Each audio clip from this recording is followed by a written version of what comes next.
Hai guys, selamat datang kembali di channel Oyen GG.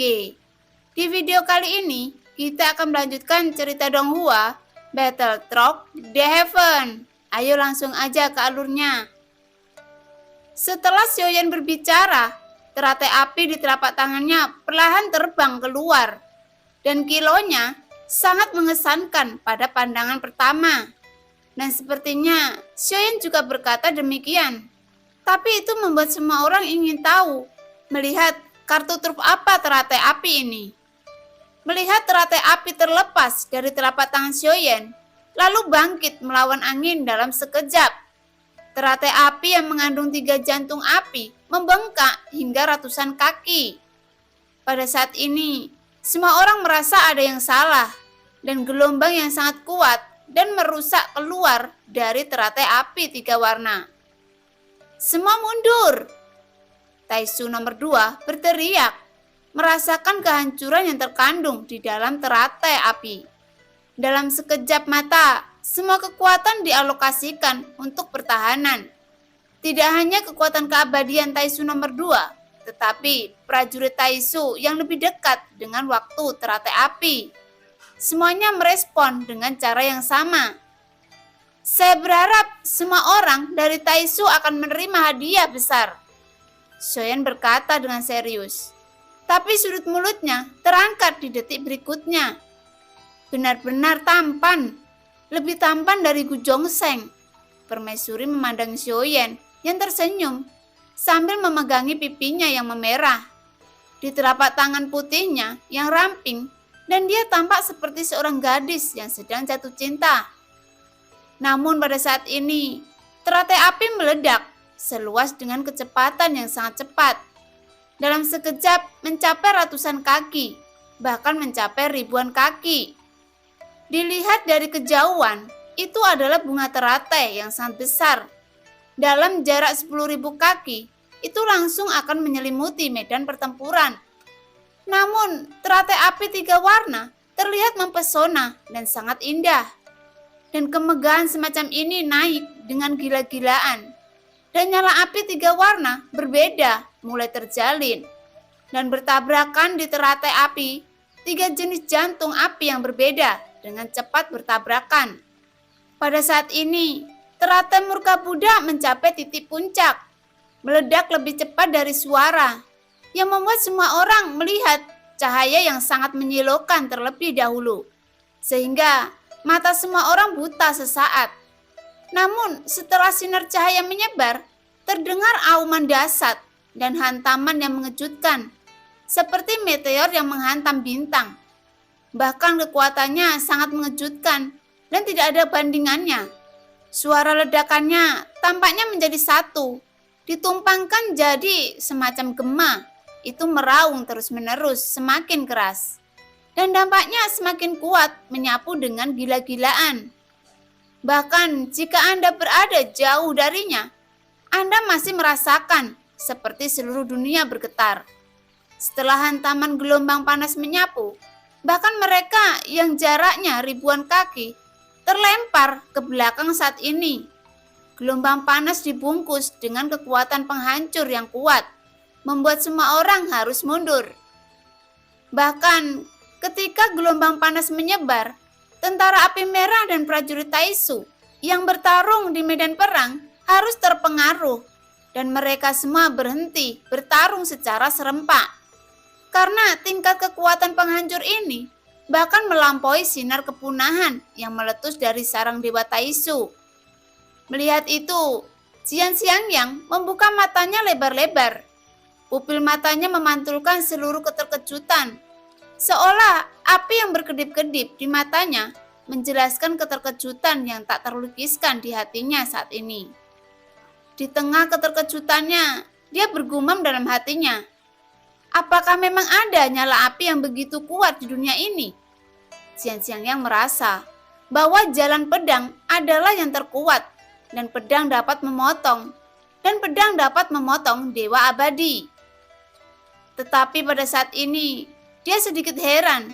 Jika saya berada di alam yang sama dengan dia, mungkin saya akan mengerti mengapa. Xiaoyan ingin tentara merah mundur. Ternyata dia menahan gerakan besar yang mematikan, bahkan sangat menakutkan di sini, dan berniat untuk memusnahkan mereka semua. Melihat ini, Jian Xiangyang tersentak, karena melihat perilaku Xiaoyan itu benar-benar membuatnya berubah pikiran tentang Xiaoyan lagi, bahkan dalam keadaan pengepungan dan di luar kendalinya. Dia tidak terburu-buru membuat keputusan panik, tetapi menjaga situasi secara keseluruhan dan memintanya untuk mengevakuasi tentara api merah. Jika Xiaoyan bisa benar-benar tumbuh dan dapat menerobos keabadian, dia pasti akan menjadi pemimpin seperti permaisuri. Sejak awal, dia menganggap dirinya sebagai bantuan tentara api merah. Namun, melihat apa yang dilihat Jian Xiangyang, dia akhirnya mengerti bahwa permaisuri tidak ingin bergerak. Bukan karena dia tidak mau, tapi dia ingin Xiaoyan berlatih dan permaisuri juga lebih tahu bahwa Xiaoyan pasti akan bisa mengalahkan Taisu. Dan situasi pertempuran akan bergeser ke arah Xiaoyan. Dengan pertempuran ini, selain memuji dan melatih Xiaoyan dalam pertempuran, tetapi mengajari Xiaoyan bagaimana mengalami terobosan, juga mengajari bagaimana menjaga pasukannya dan bagaimana mempertahankan pasukannya sebanyak mungkin. Itu juga merupakan bagian pengaturan dalam perang. Adapun pilihan Xiaoyan kali ini, dia tidak mengecewakan permaisuri dan dia juga mendapat persetujuan dari Jian Xiangyang dan lebih banyak dukungan dari tentara api merah. Terutama mereka yang mengira Xiaoyan adalah kesayangan permaisuri. Jadi itu dapat mengubah pandangan mereka tentang Xiaoyan. Dan mengingat kekuatan Xiaoyan yang sangat kuat, namun belum pernah ditampilkan sebelumnya. Pada saat ini, dia memiliki aura yang mulia, meskipun dia jauh lebih rendah dari yang mulia dalam hal kekuatan. Tetapi dalam hal bentuk, dia lebih mendominasi daripada yang mulia.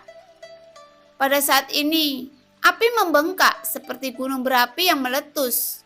Dan ada binatang raksasa yang mengaduk magma dengan gila-gilaan. Di gunung berapi, ledakan itu tidak berakhir. Ada ledakan berturut-turut dalam nyala api. Dan beberapa puing terbantu keluar darinya. Jika Anda perhatikan baik-baik, Anda dapat melihat puing-puing itu. Tetapi bukan puing, melainkan anggota tubuh dan tangan manusia. Semua bayangan di dalamnya diselimuti api, dan situasi di dalamnya tidak bisa dilihat dengan jelas. Nyala api itu seperti bola api besar. Meski menyilaukan, semua orang mau tidak mau harus melihatnya. Sementara semua orang menatap.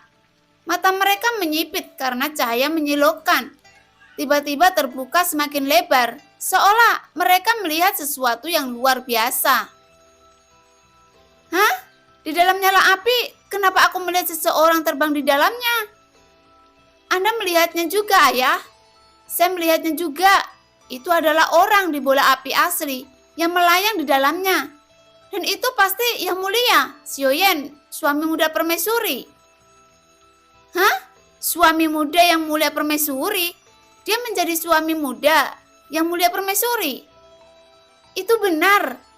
Namun, jika Xiaoyan mendengar nama ini, mungkin wajah akan terlihat jelek dan dia tidak bisa melihat kemana dia pergi.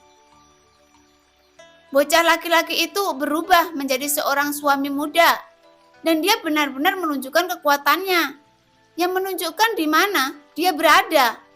Bagaimanapun, ada istri dan suami dalam kelompok. Jika bukan karena pengaturan mereka, situasinya sudah lama tidak terkendali. Tapi itu berlangsung sangat lama dan itu tampak seperti bintang yang terbakar dengan ganas. Dan tidak diketahui kapan akan hilang. Dan pertempuran yang pecah kali ini tampaknya telah mengganggu situasi serangan kedua belah pihak.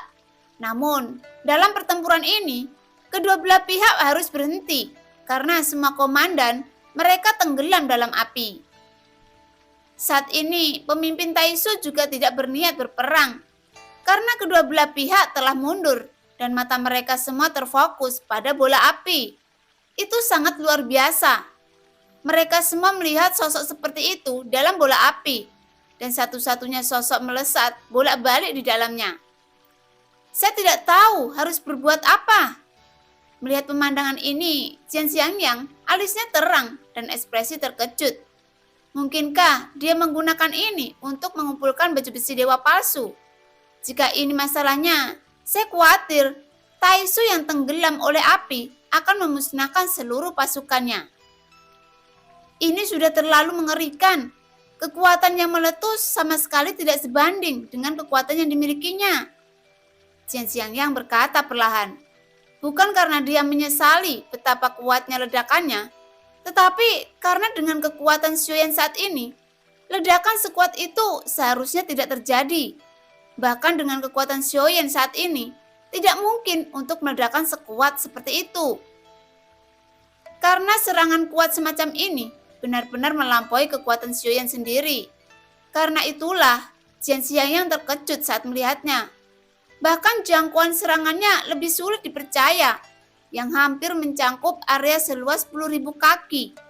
Bahkan jika Anda berpikir untuk melarikan diri dari awal, Anda tidak akan punya kesempatan untuk mundur dari jarak seluas ini. Itu sebabnya, baru saja ketika mereka mengepung Xiaoyan, semua prajurit Taisu tenggelam dalam teratai murka Buddha. Ini adalah teratai murka Buddha yang terkondensasi dari 3 jenis jantung api Xiaoyan. Namun, hal yang terpenting adalah kekuatan pada sumbernya dari kekuatan abadi yang lebih kuat dari vitalitas para dewa. Justru karena inilah, teratai api murka Buddha memiliki kekuatan yang begitu mengerikan. Dan Xiaoyan juga menggunakan hampir semua kekuatan abadi untuk trik ini. Bahkan, yang ada di baju besi dewa palsu dan kekuatan abadi dari avatar Yonghe hampir habis. Karena untuk bisa menghancurkan pertahanan baju besi dewa palsu pada mereka, kekuatannya harus cukup kuat. Namun, jika itu tidak berhasil, peluangnya akan sangat rendah. Adapun kekuatan abadi yang hilang di tubuhnya, Xiaoyan tidak terburu-buru karena dia telah menerima pasokan dari Dewa Taisu berkepala 4 yang berada di pagoda kekosongan roh. Setelah menerima pasokan di baju besi dewa palsu, langsung dipulihkan kristal merah diisi ulang dengan keabadian. Tetapi avatar Yonghe pulih perlahan dengan berjalan kaki dan tidak mungkin pulih dalam waktu singkat. Tidak hanya itu, Xiaoyan juga telah menggunakan domain bayan dan telah melemparkan teratai murka Buddha dalam waktu bersamaan. Karena itulah telah menjadi beban besar bagi dirinya sendiri, apalagi ditambah perpaduan avatar Yuan Shen dan avatar Yonghe, dan tiruannya hampir bisa diabaikan. Tetapi dua kekuatan yang pertama telah mendorong Xiaoyan hingga batasnya, dan dia harus keluar dari keadaan serupa, dan dia tidak akan menanggungnya jika dia mendukungnya. Dan di saat yang sama, lautan api terus menyebar dalam waktu yang lama. Namun, sosok Xiaoyan ada di tengah api dan tidak ada orang di sekitar. Tetapi, kristal merah di dada Xiaoyan telah tumbuh dari 3 kristal merah sebelumnya telah menjadi 7 kristal merah. Itu adalah jumlah kristal merah yang baru saja dimiliki Xiaoyan. Seperti halnya Taisu nomor 2. Dan kiloannya dari baju besi dewa palsu di tubuh Xiaoyan jelas dari Taisu nomor 2. Tidak mengherankan, baju besi dewa palsu Taisu nomor 2 telah menghilang ke udara tipis. Bukan hanya dia, tapi semua yang mengepung Xiaoyan menjadi abu. Dan kali ini, Xiaoyan setidaknya telah mengambil lebih dari 1.000 baju besi dewa palsu. Bahkan kualitasnya tidak rendah, dan tidak sedikit dari mereka memiliki 6 keping kristal merah. Setelah mata anjing kembali, biarkan dia memikirkan cara untuk memecahkannya. Sialan, bocah mana yang berani memarahi tuannya? Di suatu tempat, dalam pekerjaan dunia nyata Xuan Yin yang sebenarnya, mata itu berhati-hati dan ada kabut tebal di sekitar sini. Dia sepertinya sedang mencari sesuatu dan sekitarnya sangat sunyi. Namun, dia merasa ketenangan. Itu terusik dalam hidupnya. Pasti mata anjing yang membunuh 1000 pisau selalu membantunya. Tetapi dia tetap mengatakan hal-hal buruk tentang mata anjing di belakang punggungnya. Percaya atau tidak, saya akan lari begitu saja. Goyan bergumam pada dirinya sendiri. Tapi dia menggelengkan kepalanya dengan tergesa-gesa setelah berbicara. Tidak, tempat ini cepat atau lambat akan menghilang. Dan Anda harus mengandalkan si pembunuh ribuan pisau untuk kembali. Iya benar, setelah kembali ke Sensi, belum terlambat bagi saya untuk mencari cara untuk pergi. Tetapi saat ini, saya harus menemukan lengan saya yang lain dan melihat dari nafasnya seharusnya ada di sini. Tapi tempat ini sangat mati. Di mana itu? Goyan melihat ke kiri dan ke kanan. Dia memberitahu Xiaoyan bahwa dia punya teman lama. Tapi sepertinya dia tidak sedang mencari teman lama. Tapi kenapa tubuhku hancur berantakan? Saya benar-benar tidak bisa mengetahuinya. Dan pasti banyak hal yang tidak saya ketahui. Saya harus mencari tahu sebelum saya mengatakannya. Dalam kebuntuan, dia terus mencari. Tapi tiba-tiba dia berhenti. Bagaimana nafas Anda bergerak? Mata anjing itu terbelalak. Dan mata biru besar itu terlihat sangat aneh. Dan itu bahkan lebih menyusup di tempat semacam itu. Brengsek! Goyan sepertinya memikirkan sesuatu dan langsung mengutuk. Mungkinkah ada binatang buas yang ditelan oleh Lauso? Tidak peduli jenis binatang macam apa itu. Tidak mungkin untuk mencernanya. Tetapi jika dia menelan tubuh tuan anjing, mungkin ada masalah besar dengan binatang ini. Meski tidak terlalu besar, bukan berarti tidak mungkin. Memikirkan kesedihan Goyan dan setelah memastikan bahwa nafasnya bergerak, suara kutukan Goyan terdengar di ruang sekitarnya. Ada masalah besar. Hewan ini bisa memakannya tanpa masalah.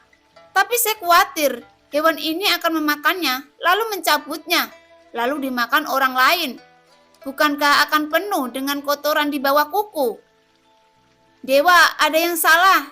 Sementara mata anjing itu meraung, dia berlari ke arah nafas dan menghilang di antara sosok dan berhenti di sosok yang memiliki origin ki 48 miliar. Namun, lautan api belum menghilang. Xiaoyan memanfaatkan momen ini. Ketika semua orang tidak bisa melihat apa yang terjadi dalamnya, ini adalah waktu terbaik untuk berkultivasi. Dengan duduk bersila di dalam kobaran api, meskipun ledakannya telah padam, namun nyala api belum juga padam. Dan Xiaoyan memanfaatkan waktu ini sebanyak mungkin untuk memulihkan dirinya. Dan saat Xiaoyan pulih, dia dapat merasakan hal yang persis sama dengan vitalitasnya. Perasaan ini sangat istimewa, seolah-olah ada sesuatu yang tiba-tiba menarik perhatian Xiaoyan. Dan Xiaoyan senang ketika origin ki-nya menembus 48 miliar bintang. Jika benar-benar Xiaoyan ingin mencari bintang kelahirannya, mungkin tidak perlu ribuan tahun dan tidak mungkin melakukannya. Rasa keanehan yang tiba-tiba langsung merangsang jiwa dan saraf Xiaoyan. Dan dia mulai berpindah-pindah di laut bintang, mengikuti perasaannya. Ketika dia berpindah-pindah di lautan bintang, Xiaoyan sepertinya telah masuki dunia baru. Lautan bintang di tubuh tampaknya terdiri dari bintang nyata. Bahkan tak terhitung jumlahnya. Tetapi wajah yang tersenyum hanya bisa melihat bintang yang berkelap-kelip. Dan dia tidak bisa melangkah lebih jauh. Dia ingin melihat apakah ini bintang sungguhan atau mungkin itu hanya energi itu sendiri. Perasaan hening seperti itu tidak berlangsung lama. Tiba-tiba terdengar beberapa ledakan keras dari ujung. Dan yang membuat Xiaoyan tiba-tiba membuka matanya.